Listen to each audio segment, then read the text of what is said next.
I think it's more important to figure out what you want and then work for that. Because if you don't figure out what you want, then other people are going to tell you what you should want. You're listening to Brainwork Framework, a business and marketing podcast brought to you by focus-biz.com.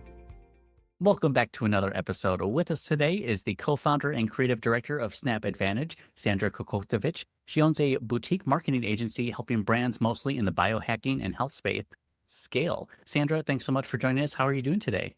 Thank you so much for having me. I'm doing great. It's a Tuesday and the sun is shining where I'm calling from. We're coming from 4 feet of snow with 3 snowstorms in the last week alone. Honestly, I'm happy. It's bright. It's sunny. It's good. That is wonderful. It is a bright sunny day here as well, and we're surviving the snow as well. But wanted to learn more about your journey. It looks like you started not only with building a 7-figure e-commerce brand, but then starting this boutique marketing agency. Tell me more about this journey that you went on. What were you doing before that led you into doing what you're doing today? Yeah, I definitely didn't grow up thinking I'm going to be a digital marketer. That was not what I was answering at school when they were asking you, what do you want to be when you grow up?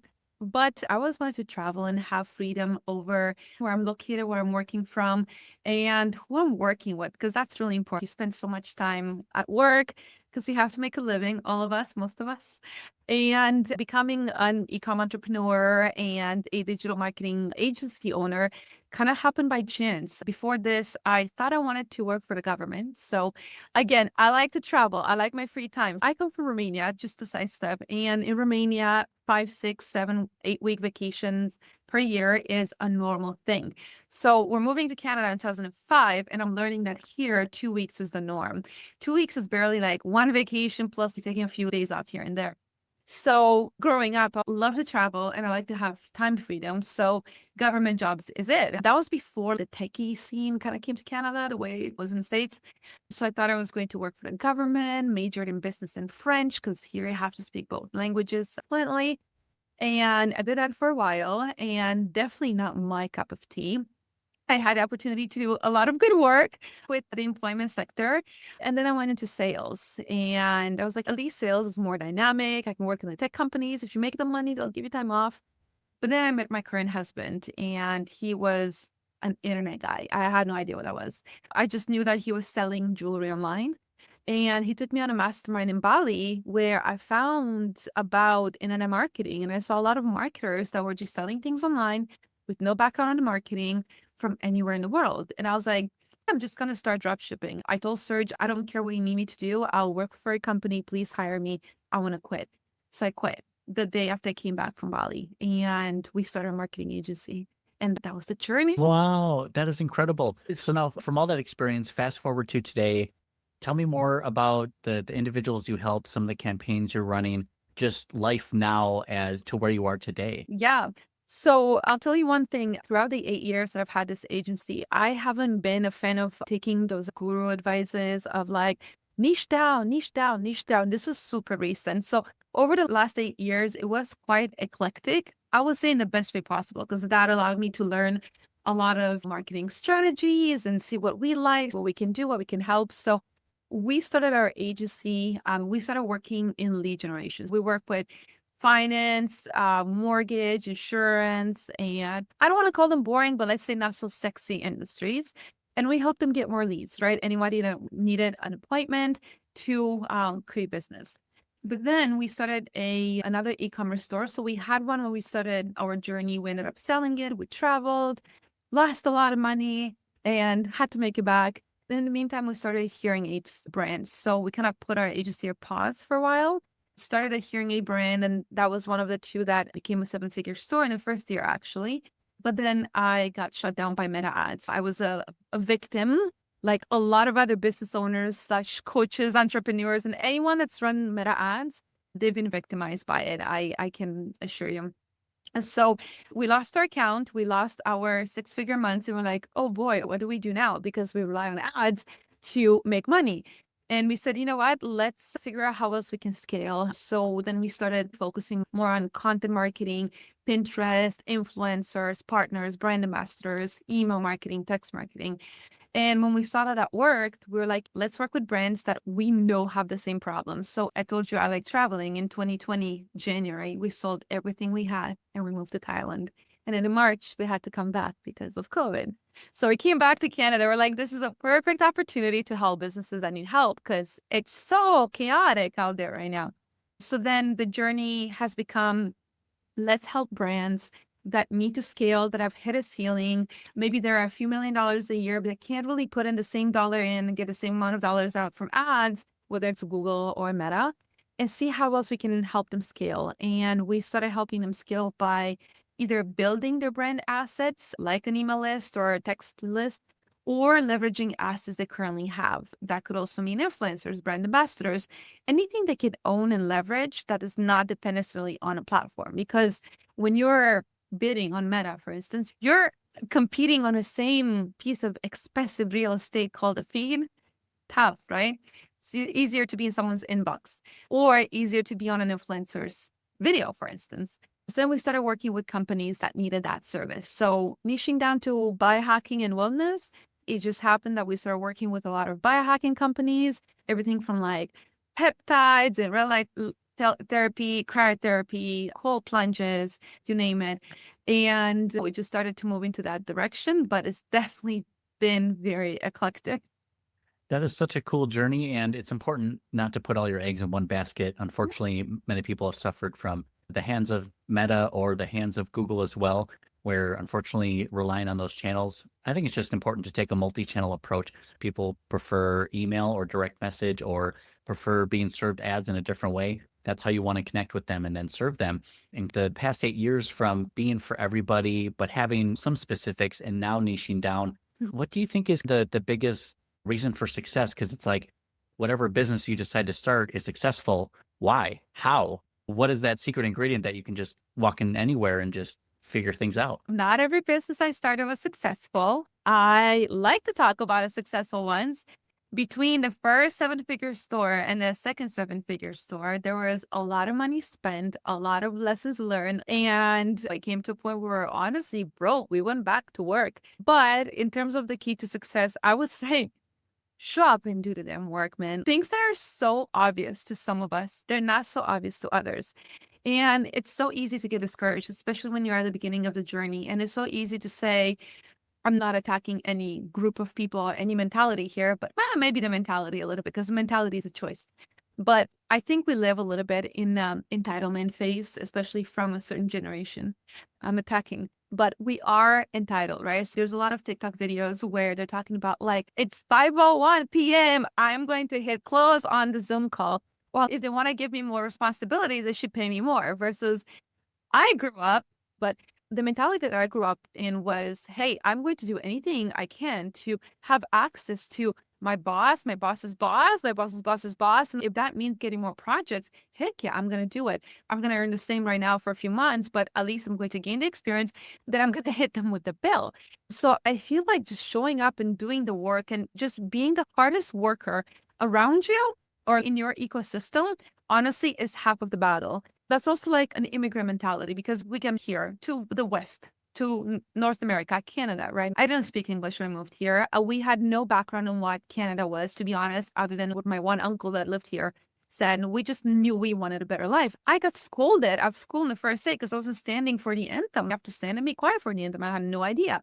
So as an immigrant, you have to be hardworking because you don't have friends. You don't speak the language, you don't know the culture, and what you have is honestly the books, right? And that work ethic. And then your parents are like engineers back home. They come here and they just like work at Old Navy and whatever else my parents did. So I'll say that, be a hard worker. Second is solve problems. So what I learned is that your worth is not determined by what you think you're worth. Your worth is determined by the problems that you solve. Like you're not worth $1 million unless you solve $1 million problem. So if you solve problems, you're going to get paid.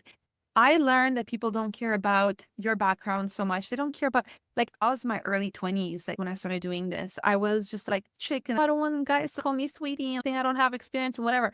Nobody cared. I was afraid to work from other countries because people would think that I'm going to scam them.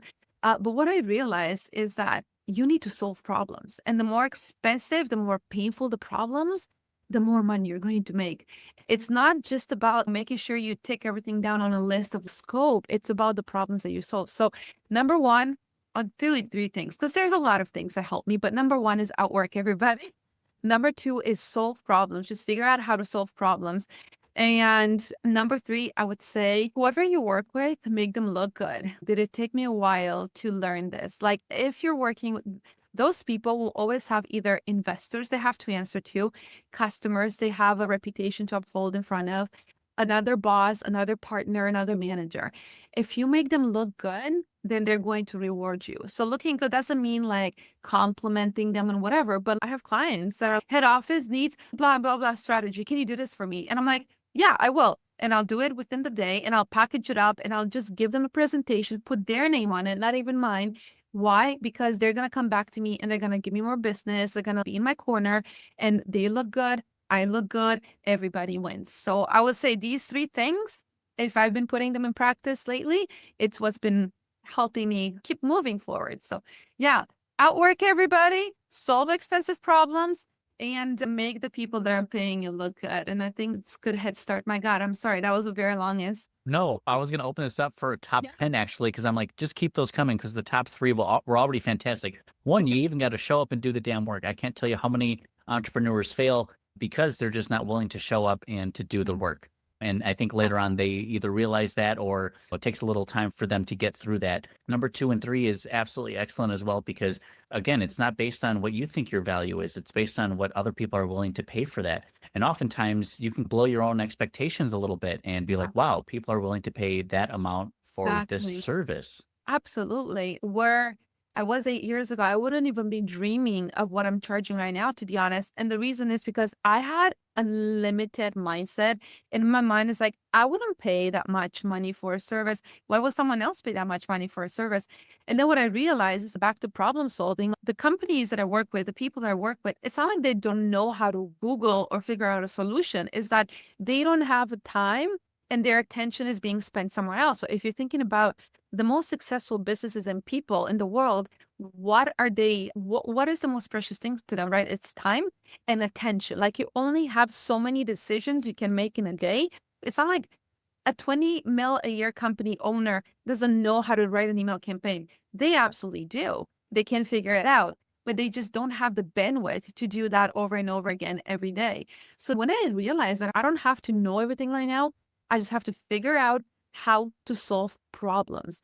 And I just continued learning and learning. Like I'm born knowing Klaviyo or MailChimp or whatever. Frankly, I have to do a HubSpot project soon. I haven't worked with HubSpot in a while, but like I'm going to figure it out.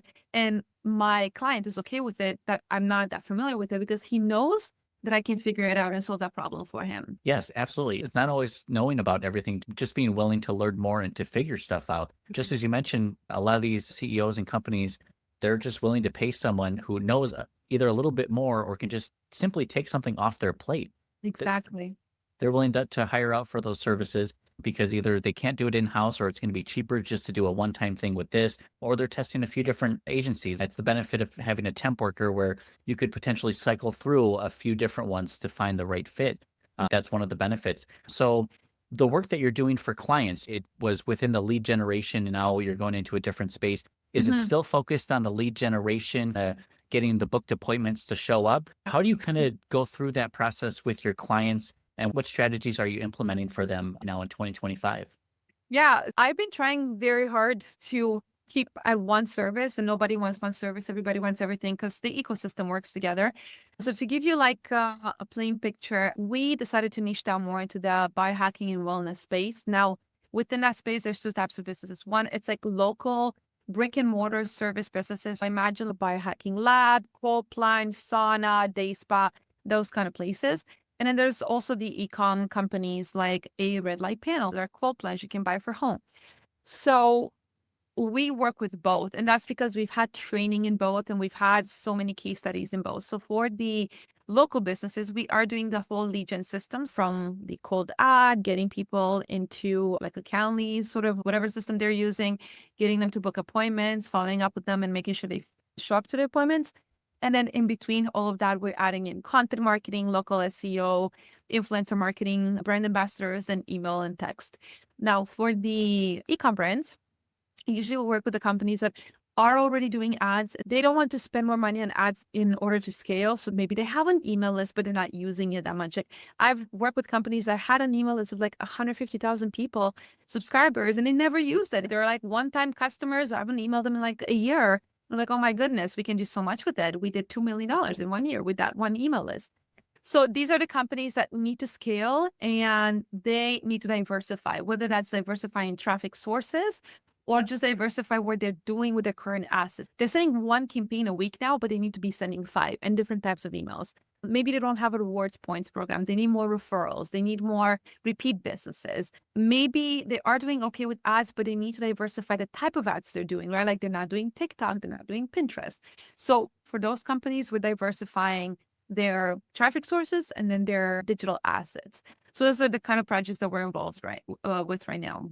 I I love that. And when you spoke about how we tried doing one service, but then the clients wanted more, it just had to go back to full service. And it is just a part of the full system, the ecosystem that Yeah, is created. Because once you're creating this content, you need that anyways.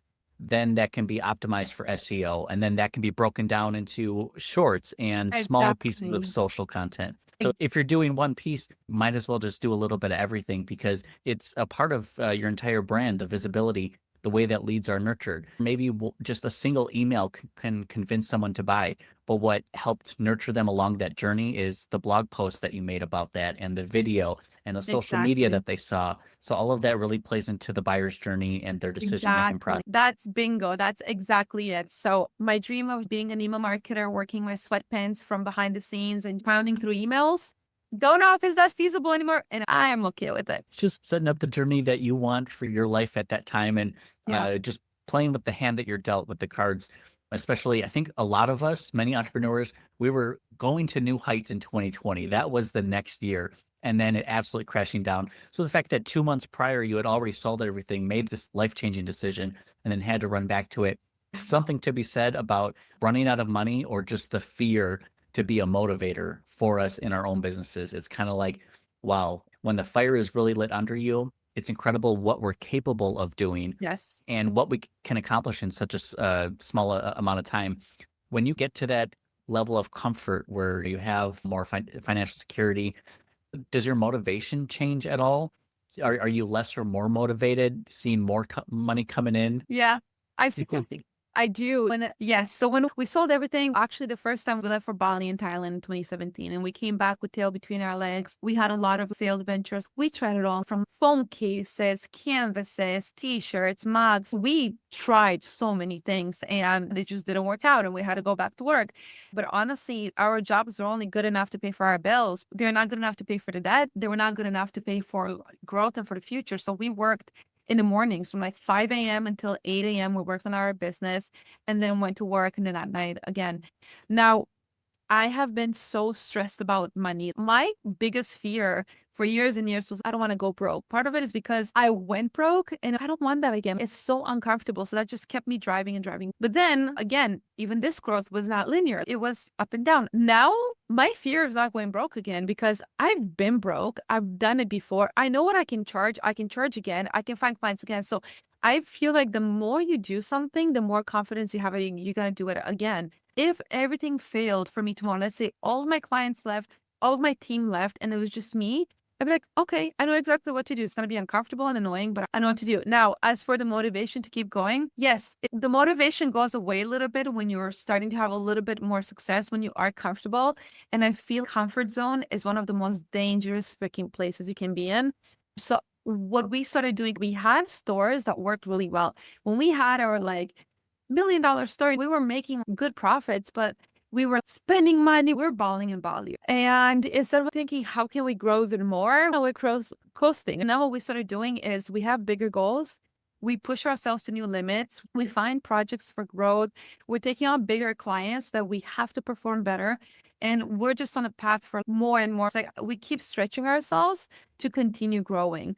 And then I like to spend money. My husband today was like, is that another Sephora package? I'm like, yes, it is. But then one of my friends called me right before this podcast and she's like, I love your Sephora palette. And I'm like, see, that's the support that I need. And I'm like, but what we think about the goals and then we keep working on those goals. We want to have some sort of success. Then we get out of debt. We got out of debt. What is the next thing? Well, the next thing is we want to travel, but I want to travel and afford to eat out and blah, blah. So we keep pushing the goal higher and higher, Grant Cardone style. And you have to show up and perform. I have a team. I have clients. I can't just like screw off in Bali. Even if I go to Bali, I have to work. So it can be demotivating, though. I'm sorry. I know long answers here, but it can be demotivating. But also, like, motivation comes and goes, right? I think it's more important to figure out what you want and then work for that. Because if you don't figure out what you want, then other people are going to tell you what you should want. Other people are going to tell you what you should deserve. But if you keep pushing the goal and the targets, then you create your narrative and you're going to stay motivated. Like, I like myself first, though. So I'm going to keep working so I can afford myself. And anything I can do to support that, I'm going to continue doing. But those are your goals. That's what you're hoping for. And one thing that you mentioned that really drove home is about you willing to show up and put in that work. And you've been broke before. You've had failures, but you've been successful. You can do it again. You can absolutely repeat that again. But the biggest thing is that you're constantly pushing yourself. You're striving to be better. And that comfort level of wanting to challenge ourselves and do something more outside of our comfort zone, that becomes easier once the comfort level of staying the same Yeah, just eats away at us. We're like, oh my goodness, I can't imagine doing something new versus I can't imagine staying the same and exactly. expecting these same results. Exactly. And there's exercises for this. The first day of my one good job that I had in sale, I had a mentor and he told me something that stuck with me and I think it'll stick with me for a long time. He said, do something that scares you every day. And I was doing cold calls at that time. I was doing 100 cold calls a day. That was very scary to call people. And I say comfort zone is one of the most dangerous places you can be in. I like to be comfortable in my sweatpants, don't get me wrong. I like to be comfortable on the couch. I like to watch Netflix. But to me, there's no bigger satisfaction than building something, conquering something, and then just feeling like, yeah, man, I did it. Whether that's like a diet or working out or money or a new client or something like that.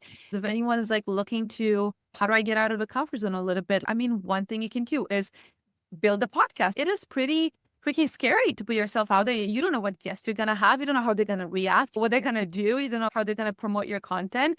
Being a guest on a podcast can be one. Making a phone call, like a cold call, doing cold plunges, like cold showers in the morning. I'm so annoyed. Like I have these 10 pounds of fat. I really want to do that too. And I was like, for the next few weeks, I'm going to do 2 workouts a day. And it is insane because I'm exhausted. Like this day too, I'm doing cardio in the morning and I'm doing weights at night. And it was so hard to do, especially after yesterday, because when I just started yesterday and today I showed up, but like I did it. And now I did this hard thing in the morning. People don't like cardio, okay? I did this hard thing in the morning. Nothing can phase me today. I was sweating in the other room on that bike. I was sweating. I was just drenched. I'm sore from yesterday. I have to show up again tonight, but I'm ready for the day. You do a cold shower after, like nothing's gonna phase you. You prepared. But showing up. What you can do to push yourself, and then it sets up your day in such a much better way, my opinion. Absolutely. Challenging ourselves, doing something that you really don't want to do just to start the day, or even taking on a work project that, okay, if I just take care of the really hard one first, I can get that out of the way. And that sets us up for a better day. We start making better decisions to start influencing us to make better decisions, better actions. And that's really important, especially trying to look at that goal. What do I need to achieve it? And then no matter how much pain you're in, how sore you are, or how tired you are, you're still showing up and you're going to give 100%. Are business owners sweating in their business? Are they really pushing themselves? Are they working out as hard? Or are they just kind of like casually walking around, maybe a brisk walk, but Yeah. whatever works for them and their goals and their business. But it's important to set your mindset right starting the day and challenging yourself, pushing yourself even further. I think so too. And again, have a goal. In my opinion, having a goal is so much for any sort of success in any area of your life. Absolutely. Sandra, now where can people find out more about you, get connected with you online? Sure, I am on LinkedIn a lot. So Sandra Kokotovic is my LinkedIn name. I am redoing my website right now, SnapAdvantage.com. So it is kind of like in construction, but SnapAdvantage.com or look up Sandra Kokotovic on LinkedIn or Instagram or TikTok. I'm on all social media channels. Very nice. And we'll have those links available down in the show notes and the description. Sandra, just a few minutes left, but we wanted to ask you, what are you looking forward to in 2025? Seems like you got some exciting irons in the fire right now, maybe some more travel plans. What are you looking forward to? Definitely travel plans. I have a lot of trips planned. So I'm taking advantage of being in North America right now. And I definitely want to come back to the States for a little bit. I haven't visited the States in a while. So hopefully I can do some California, Oregon, and Washington little trip. Maybe even like stop in Vegas on the way back. I love Vegas. Yeah, me too. It's a great place. It's magical. Exactly. Maybe some islands, and then I'm gonna go back to Europe for a few months and then check out some wine and croissants and cheeses. In terms of work, I am super excited to start launching some good guides, hopefully, ideally, a little course. So I said that I cannot do one thing and I cannot clone myself. And unfortunately, we are limited with what we're doing within our business. And not everybody is ready to work with us. Not everybody needs to work with us yet. So my solution to that is if I can help a business in any way, whether that is through a mini course or some guides, checklists, any sort of content I can help with, I'm planning to do that in the later part of the year. So yeah, stay tuned. They're going to be on the website. That is very exciting. Always good to have content that just answers a lot of those common questions, nurtures them along in the journey. And anything that helps you put your knowledge out there that helps other people, that is a win-win for us in our business. Sandra, we appreciate your time. Thanks for coming on and sharing your journey with us. Wish you all the best and congratulations to you. Thank you so much. It's been a pleasure. Thank you.